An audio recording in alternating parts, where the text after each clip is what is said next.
Donc bienvenue à notre petit déjeuner de l'innovation sur le stockage de l'énergie. On a le plaisir, la chance et l'honneur d'avoir aujourd'hui un spécialiste du domaine.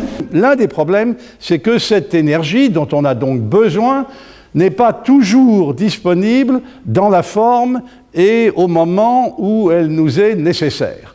Et donc, par conséquent, de tout temps, on a eu besoin de stocker l'énergie. Donc jusque-là, tout va bien, et à chaque fois, charbon, machine à la vapeur, pétrole, mobilité, automobile, etc., des sauts scientifiques, technologiques, sociaux importants. Alors après est arrivé le gaz. Le gaz, j'ai des spécialistes dans la salle, on sait stocker le gaz aussi. C'est un peu plus compliqué quand même. Le stockage, c'est certainement l'un des défis majeurs de la transition énergétique. On le voit bien aujourd'hui. On démarre partout des études, des groupes de travail, des recherches sur le stockage. Donc, soyons clairs, l'enjeu est considérable. Bon, le stockage, à la minute, immédiat, de mon point de vue, avec ce qu'on sait faire en supercondensateurs et autres, et même les batteries, ne pose pas de problème majeur aujourd'hui, sachant qu'il faudra bien recréer des services systèmes dans les réseaux ENR. Le stockage hebdomadaire est aujourd'hui résolu par les STEP. La demande des nouveaux équipements viendra, mais elle n'est pas pressante. Le stockage journalier mal résolu, la demande vient aujourd'hui de la mobilité, mais s'étendra au réseau avec des applications domestiques. C'est avec le véhicule électrique, c'est là le driver aujourd'hui du progrès. Et puis, le stockage intersaisonnier est très difficile, mais deviendra également important, et d'où l'intérêt de poursuivre les travaux sur la filière hydrogène. Quel serait l'impact, ou quel sera l'impact effectivement en ce qui concerne le développement des ENR, je dirais du coup du stockage optimum, tel que vous l'avez décrit?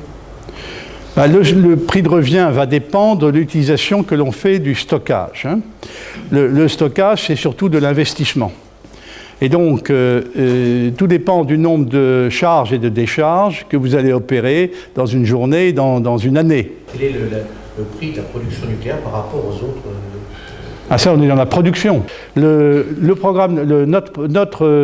programme nucléaire, tel qu'on l'a aujourd'hui, nos 54 réacteurs, ils ont coûté, tout compris, 100 milliards d'euros. Je pense qu'en matière d'énergie, il faut penser système, il faudra penser de plus en plus système. Enfin, tu l'as dit, passer de l'électricité au gaz, du gaz à la chaleur. Bon. Et donc, il y a l'hydrogène en particulier se place dans des systèmes où c'est pas forcément tout le temps de l'électricité à 70 € du mégawattheure, mais il y a des moments où l'électricité elle est négative. Si on met un électrolyseur en pied d'une ferme éolienne en fin de contrat d'achat, l'électricité ne coûte pas très cher. Je suis tout à fait d'accord sur la prise en compte des externalités, bien évidemment. Et c'est pour ça qu'il faudrait essayer de trouver des modes de production d'hydrogène qui permettent de sortir du réformage du méthane. On est tout à fait d'accord. Mais en matière d'externalité, attention, quand on aura l'hydrogène, c'est quand même pas totalement inoffensif.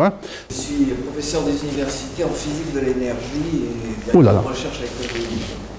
La dépendance, trouver la technologie, on peut imaginer qu'on va le faire lorsqu'on a confiance.